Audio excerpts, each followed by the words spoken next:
In the ancient days, before the great flood swept the earth, God appointed certain angels, known as the Watchers, to oversee and guide humanity. These celestial beings were part of the divine order, charged with watching over mankind, ensuring righteousness, and imparting wisdom to those who sought it. They belonged to the order of angels mentioned in Daniel 4:13, 17, 23, where the term Watchers appears, describing their role as heavenly sentinels. The Watchers were different from other angels. Unlike messengers like Gabriel or warriors like Michael, they were meant to observe and report, ensuring humanity did not stray from divine law. However, they were given the freedom to witness human affairs up close, and in doing so, they came to admire the beauty, intelligence, and emotions of mankind. These watchers took their posts upon the great Mount Hermon, a sacred peak that touched the heavens. From there they watched over the children of men, marveling at the world's beauty.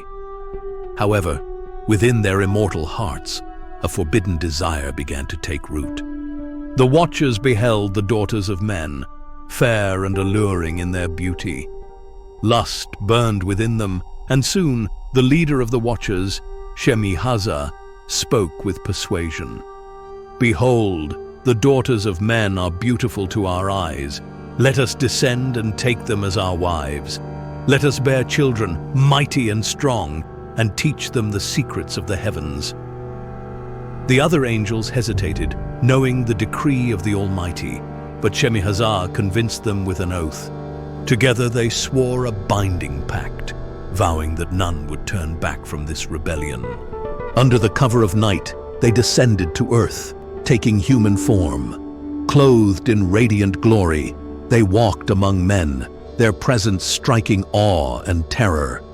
They chose wives for themselves and fathered giant offspring, the mighty Nephilim, who were destined to rule the earth with power and cruelty.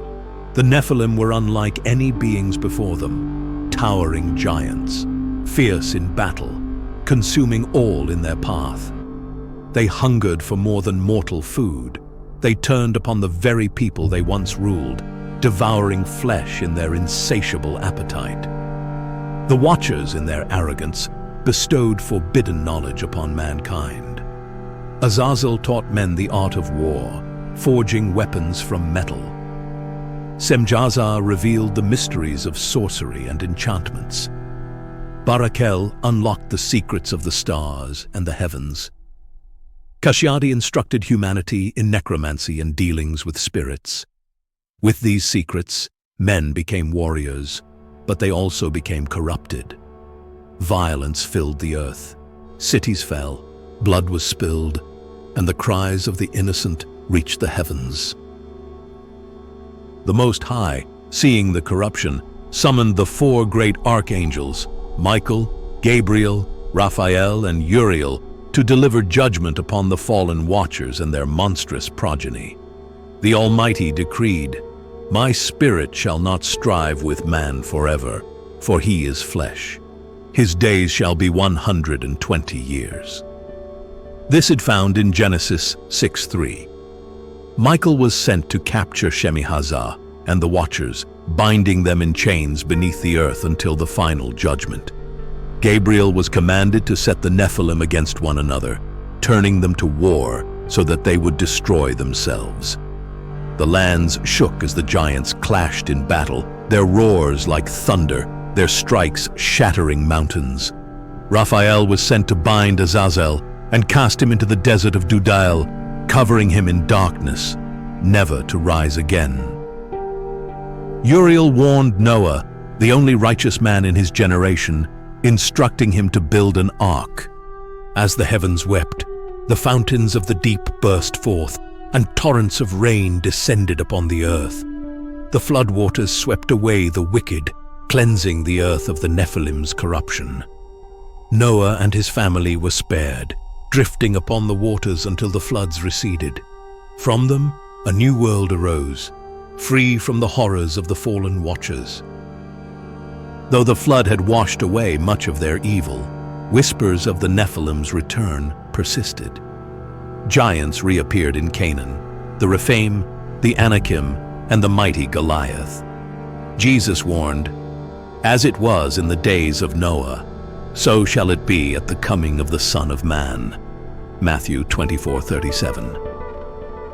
The watchers remain imprisoned in darkness, awaiting their final doom. And yet, in the shadows, the question lingers, will the Nephilim rise again?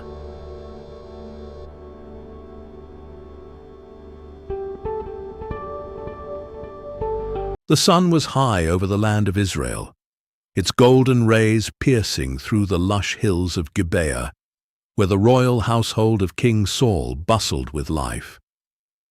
The palace corridors echoed with the laughter of a little boy, Mephibosheth, son of Jonathan, grandson of King Saul. Jonathan, a warrior of great renown and a man after God's heart, would often lift his son high above his head, spinning him around as the boy's laughter rang through the halls. Mephibosheth was a child of royal lineage, heir to strength, wisdom, and honor. His father was not only the crown prince, but also the dearest friend of David, the shepherd warrior anointed to be Israel's future king.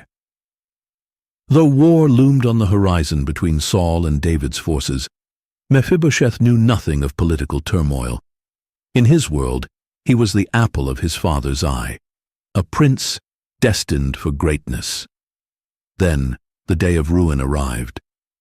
A messenger rode into Gibeah, his face stricken with terror.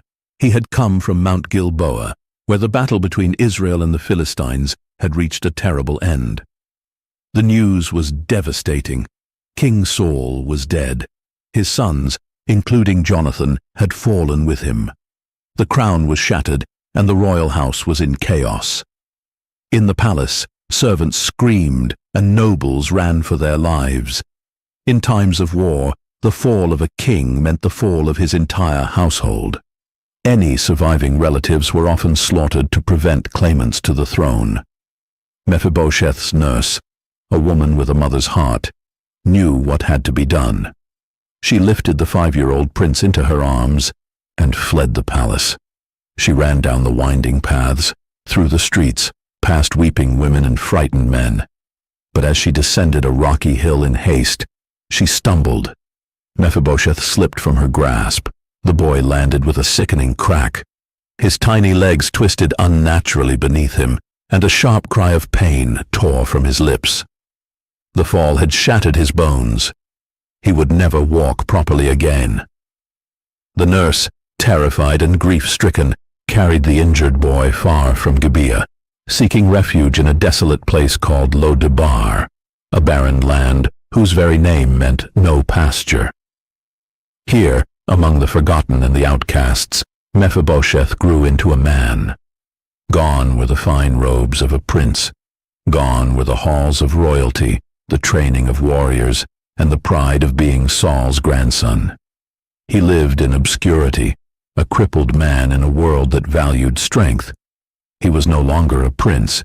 He was a fugitive, an exile, a man with broken feet and a broken spirit. Years passed. David, once the shepherd boy, was now the mighty king of Israel. He had conquered Jerusalem, expanded his kingdom, and subdued his enemies. The house of Saul was a distant memory, a ghost of Israel's past. But one day, as David sat upon his throne in the city of David, a memory stirred within him. He remembered his covenant with Jonathan, the brother of his heart, the man who had once protected him from Saul's wrath.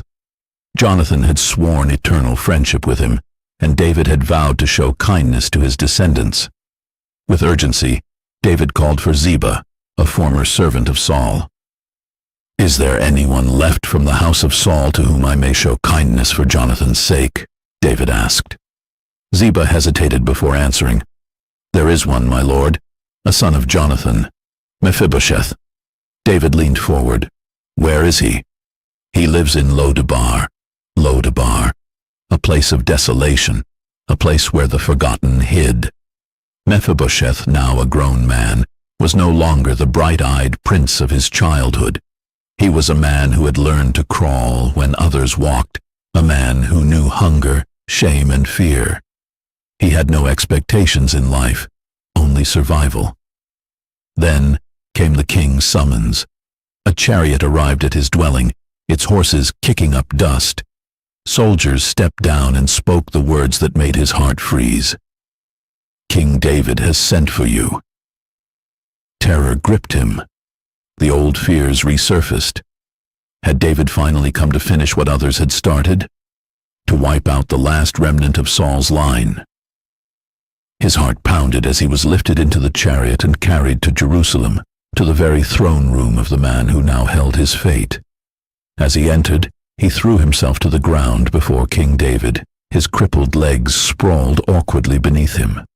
"I am your servant," he murmured, his voice barely above a whisper.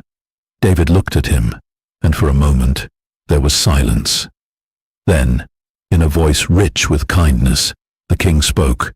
"Do not be afraid, Mephibosheth. I will surely show you kindness for the sake of your father, Jonathan.